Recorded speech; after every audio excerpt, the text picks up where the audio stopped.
Hello viewers, আসসালামু আলাইকুম। Job ওয়ারিয়র্সের পক্ষ থেকে আরও একটি ভিডিও নিয়ে আসলাম আপনাদের কাছে। আসলে আমি আমার স্কুল থেকে বাসায় ফিরতেছিলাম, তো এখানে সুন্দর একটা জায়গা আছে, এটা নড়াইল ইসামতি বিল। তো ভাবলাম যে এখানে জায়গাটা আপনাদের দেখায় আর একটা গুরুত্বপূর্ণ ভিডিও করি। তো আজকে যে টপিকটা নিয়ে কথা বলতে চাচ্ছি সেটা হলো একাডেমিক পড়ার পাশাপাশি কিভাবে চাকরির প্রস্তুতি নেওয়া যায়, সরকারি চাকরির প্রস্তুতি, সেই ব্যাপারটা নিয়ে। আপনারা অনেকেই এখন first year, honours first year, second year, third year, final year, বিভিন্ন ইয়ার থেকে অনেকে প্রিপারেশন নেন, অনেকে অনার্স শেষ করে বা অনেকে মাস্টার শেষ করেও প্রিপারেশন নেন। তো যারা অনার্স মাস্টার শেষ করে প্রিপারেশন নেন তাদের আসলে আর আলাদা করে বলার কিছু নেই, তাদের একদম চূড়ান্ত প্রস্তুতি নিতে হয়। আর যারা ফার্স্ট ইয়ার থেকে বা সেকেন্ড ইয়ার থেকে কিংবা থার্ড ইয়ার থেকে প্রস্তুতি নেন তাদের জন্য আসলে কিছু পরামর্শ থাকে যে কখন কোনটা পড়তে হবে, এই বিষয়ে একটু আসলে পরামর্শ দেওয়া কিছু কথা থাকে। তো সেটা নিয়ে আজ আমি কথা বলবো। আসলে আমি বিলের পাশে রাস্তায় দাঁড়িয়ে কথা বলছি, দেখা যাচ্ছে বিভিন্ন রকম সাউন্ড হবে, আপনারা একটু কষ্ট করে ম্যানেজ করে নেবেন। তো যারা অনেকে আছে এখন ফার্স্ট ইয়ার থেকে প্রিপারেশন শুরু করে দেয়, যে ফার্স্ট ইয়ারে ভর্তি হয়েছে এখনই তার মাথায় চিন্তা ভাবনা কীভাবে বিশেষ প্রস্তুতি নেওয়া যাবে, বিশেষ ক্যাডার হওয়া যাবে। তো আপনি ফার্স্ট ইয়ার থেকে প্রস্তুতি নিন, সেকেন্ড ইয়ার থেকে প্রস্তুতি নিন, কিংবা মাস্টার শেষ করে প্রস্তুতি নিন, আপনি যখনই এই সেক্টরে আসুন না কেন তখনই ইউ আর মোস্ট ওয়েলকাম। এটা নিয়ে আসলে কিছু বলবো না যে কখন থেকে প্রস্তুতি নিতেই হবে বা নেওয়া যাবে না। অনেকে আছে ফার্স্ট ইয়ার থেকে একটু রিল্যাক্স করি, সেকেন্ড ইয়ার রিল্যাক্স করি, থার্ড ইয়ার ফাইনাল ইয়ারে গিয়ে নিব, বা অনেকে অনার্স শেষ করে তারপরে নিব। তো always you are most welcome. যাক, সেটা আমার বিষয় না, আমার কথা বলার বিষয় যে কীভাবে প্রস্তুতি নেব। আপনারা যেটা করবেন, একাডেমিক পড়ার পাশাপাশি আসলে সময়টা অনেক কম পাওয়া যায়। চাকরির প্রস্তুতির জন্য অনেক সময় পড়া লাগে, দেখা যাচ্ছে 10-12 ঘন্টা বা তারও বেশি অনেকে পড়ে, যার যতটুকু সম্ভব। কেউ 6 ঘন্টা পড়ে কাভার করে, এটা আসলে যার যার ব্যক্তিগত ব্যাপার, এটা নিয়ে আলাদা করে কিছু বলবো না। তবে একাডেমিক পড়ার টাইমে আসলে অত সময় চাকরির প্রস্তুতির জন্য দেওয়া সম্ভব হয় না। তাহলে সেক্ষেত্রে কি করা যেতে পারে? আপনারা চাকরির প্রস্তুতি বলতে অনেকে শুধু সাধারণ জ্ঞান পড়া বোঝে। আসলে ব্যাপারটা সাধারণ জ্ঞানই সবথেকে সহজ হয় এবং এটাতে কম টাইম দিলেই হয়ে যায়। আপনাদের সবথেকে বেশি টাইম যেটাতে দেওয়া লাগে সেটা হচ্ছে অঙ্ক এবং ইংরেজি।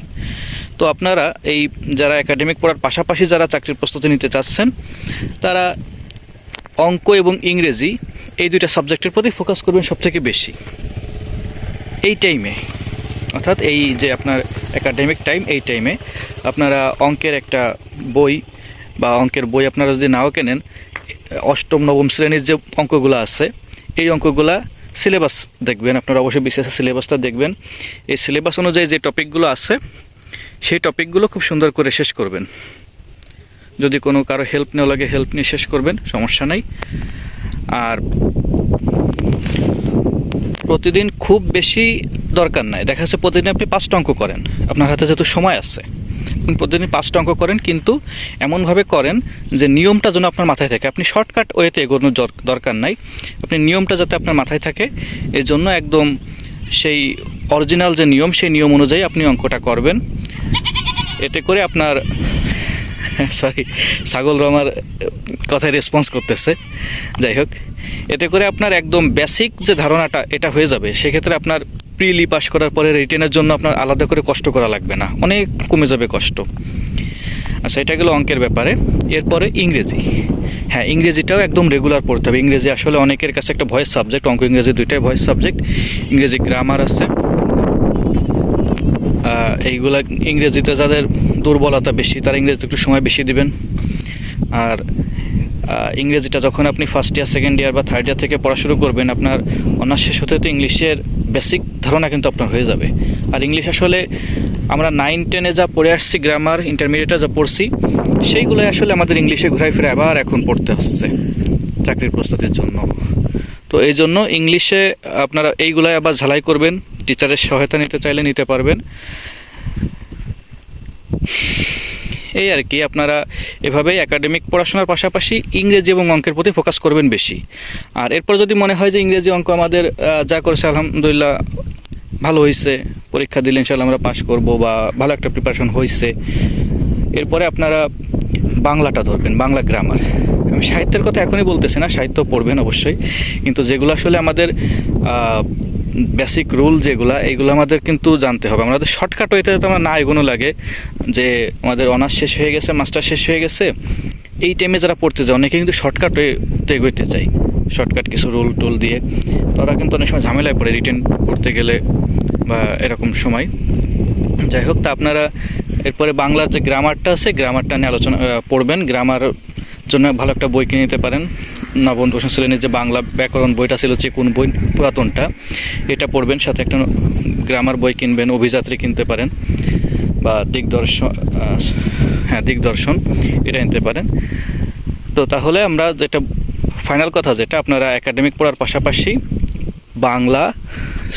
অঙ্ক, ইংরেজি আর সাথে বাংলা, এই 3টা সাবজেক্ট আপনারা দেখেন। সাধারণ জ্ঞানের জন্য আপনাদের এখনই এত বেশি মাথা ঘামানো লাগবে না। অনেকেই আছে দেখা যাচ্ছে এই টাইমে কারেন্ট অ্যাফেয়ার্স বা এই বই টই কিনে টিনে একটা ব্যাপার দেখা যায় যে আমি এত পড়তেছি। আসলে সাধারণ জ্ঞান যারা এই টাইমে বেশি টাইম দেয় তারা কিন্তু আসলে ভুল করে। এই টাইমে এই 3টা সাবজেক্টে টাইম দিতে হবে সব থেকে বেশি। এরপর সাধারণ জ্ঞানের টাইম দেওয়ার জন্য আপনার কাছে প্রচুর টাইম থাকবে তখন, কারণ সাধারণ জ্ঞান আপনি এখন পড়বেন, দেখা যাচ্ছে অনেক তথ্য আপডেট হবে, তখন আবার কি করবেন, এই আর কি। যাই হোক, এই ছিল আমার কথা। আর জায়গাটা কেমন লাগলো অবশ্যই জানাবেন। আসলে আমি ঘুরে দেখাতে পারলাম না, আর এখানে বাইক আছে দেখে ভিতরে যাইতে সাহস পাচ্ছি না, দেখা গেল বাইক হারাই গেল, এজন্য আমি আর ভিতরে যাচ্ছি না। জায়গাটা অনেক সুন্দর, আমি প্রতিদিন এখান দিয়ে যাওয়া আসা করি। কেমন লাগলো অবশ্যই জানাবেন। তো আজ এ পর্যন্তই, ভালো থাকবেন সবাই, আসসালামু আলাইকুম।